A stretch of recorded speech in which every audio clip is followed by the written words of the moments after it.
Tuloy-tuloy ho ang pagbuhos ng mga pasaherong pauwi ng probinsya sa iba't ibang bus terminal, pantalan at paliparan para samantalahin ng ilang araw na walang pasok. Naghahabol na rin sa pagbili ng tiket ng ilang mga bakasyonista at nag-half day ang karamihan sa trabaho para maagang makauwi at hindi maipit sa inaasahang pagdagsa ng mga biyahero sa mga susunod pang araw. At para sa karagdagang detalye, kunin natin ang balita live kay Mads Villar Moratillo. Mads, hindi na ba mahulugang karayom ang dami ng mga pasahero?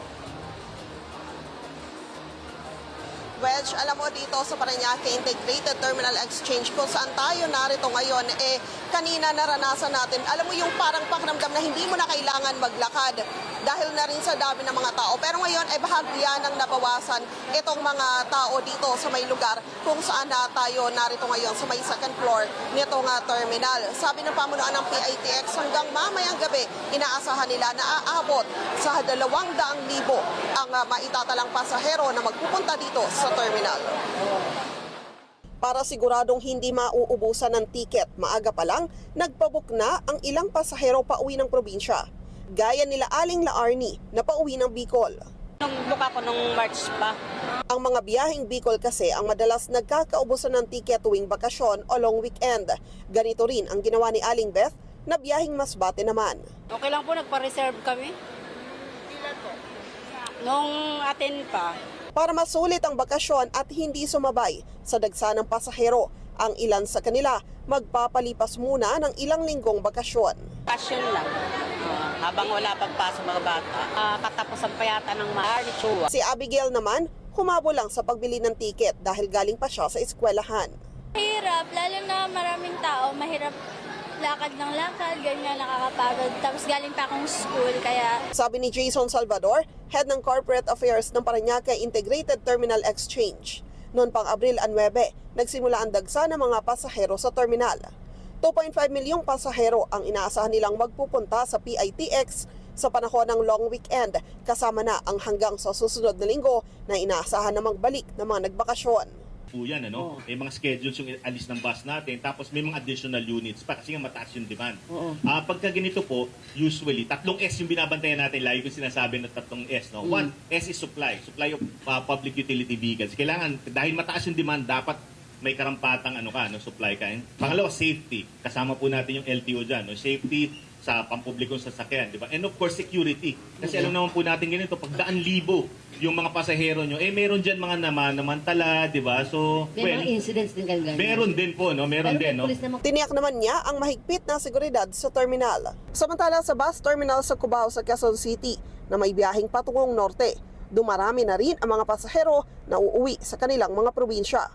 Dahil wala nang pasok sa trabaho ang karamihan simula bukas, sa Baliwag Bus Terminal, hindi bababa sa 10,000 pasahero ang inaasahan nila simula tanghali hanggang ngayong gabi. Sa mga pantala naman gaya sa Manila Northport Passenger Terminal, may mga humahabol pa rin pauwi ng probinsya. Gaya ni Lucy na sasamantalahin ang bakasyon at uuwi muna sa Cebu. Walang weekend, 2 weeks lang po. Biyaheng Cebu rin si Aling Imelda na maagang dumating sa pantalan. Kasi matraffic eh. Kaya sinabihan din na kami ng pagkuha ng ticket na umaga kayo umalis kasi pag alas 8 na hindi na daw sila magpapasok. Sabi nila. Si Angel naman, biyaheng Cagayan de Oro, bakasyon daw muna sa trabaho. Hindi rin muna sila bumili ng return ticket dahil palilipasin muna nila ang dagsa ng pabalik na pasahero next week. Baka maging loaded din, tsaka mas maraming tao, crowded, medyo risky po yun. High risk po pagka ganun. So, i-make sure ko na tawag nito, mas maluwag. Tsaka titignan ko po yung schedule. Sabi ni Eunice Monte, tagapagsalita ng Philippine Ports Authority, 1.73 milyong pasahero ang inaasahan nila sa mga pantalan sa buong bansa ngayong long weekend. Kabilang sa kanilang pinagmataong port dahil sa dami ng pasahero ay sa Batangas, Mindoro, Panay Guimaras, Negros Oriental, Siquijor at Bohol. Binalaan naman ng PPA ang mga pasahero na mag-ingat sa scammer.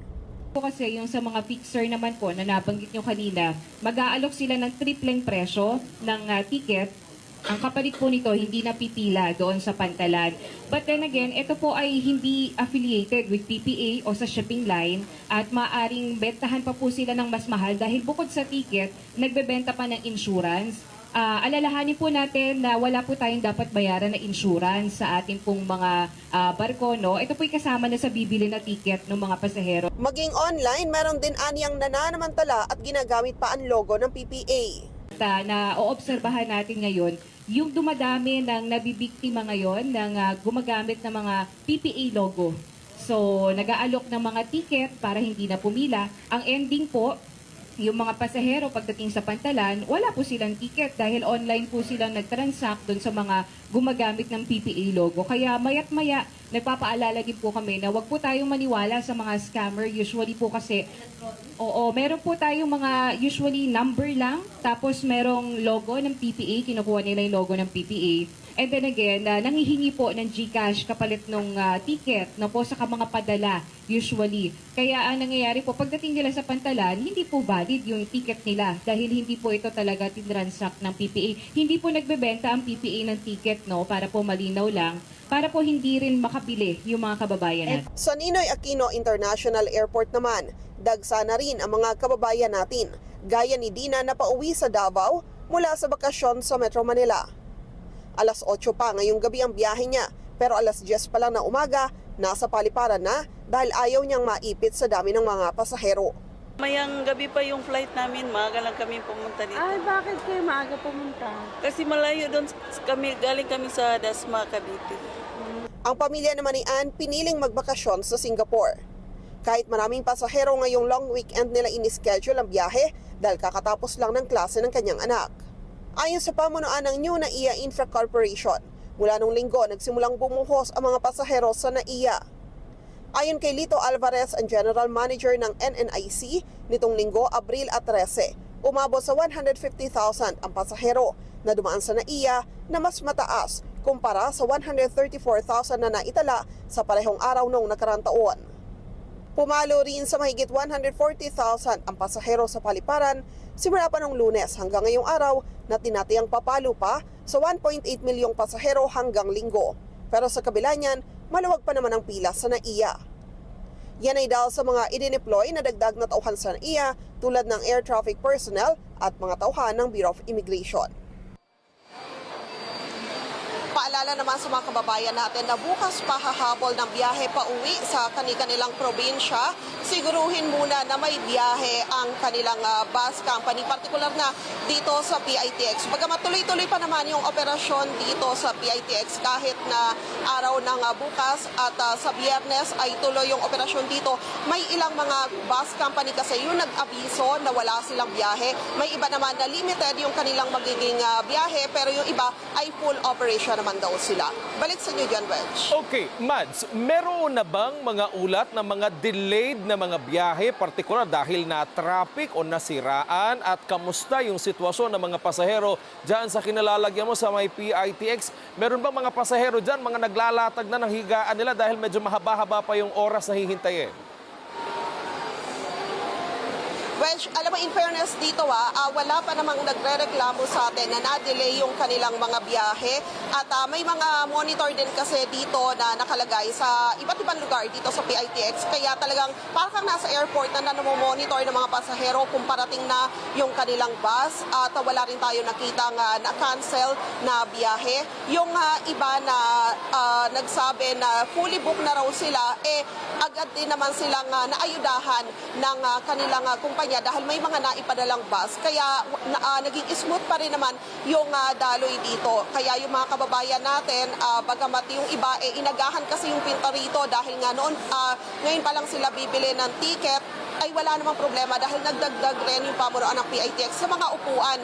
Kaya mas madami na silang lugar na pwedeng tambayan dito. Wala naman tayong nakikita pa na ibang problema at yung mga nakausap natin kanina, wala rin nagpaabot sa atin ng anumang sumbong o reklamo. At bukod sa mga pulis na nakakalat dito, may mga nagkasibilyan na security rin na nakakalat para tumulong sa pag-maintain ng seguridad dito dahil nga sa napakarami ng tao tao dito sa terminal ngayon. Oh, Mads, yun nga yung sunod kong itatanong sa'yo kasi sa mga video mo kanina nakita ko may mga naka-uniforme mga pulis. Ano, gaano ka-stricto yung otoridad pagdating doon sa seguridad? Ano yung otoridad natin? May mga bomb sniffing dogs ba na nag-iikot-ikot din dyan? At yung kanilang pagpasok ng mga pasahero, meron ba tayong mga security check din na ginagawa? Ini-inspection, kinakapa ba yung mga pasahero? Wench, hindi naman umaabot to sa punto na kinakapa dahil pagdaan naman ng mga pasahero doon sa yung parang scanner na dinadaanan nila, tutunog naman yon kung merong metal na bagay. At tinitignan din, alam mo, sa kabila ng paulit-ulit na paalala ng mga otoridad, may mga nakukuha pa rin na yung mga pinagbabawal, lalo na yung mga matalim na bagay sa mga flammable materials, may mga nakukuha pa rin itak, maging mga malalaking kutsilyo, nakukuha pa rin yung mga dito sa security, sa PITX. Kaya paalala yan sa mga kababayan natin na magpupunta rito, naku, tiyakin niyo po na walang matulis na bagay kayong dala-dala. Naku, may mga pasaway talaga, no? May dalang itak, pero bawal kasi ang litson, di ba? Ngayong long holiday, baka kasi gamitin sa litson, pero bawal, no? O sige, maraming salamat, Mads Villar Moratilio.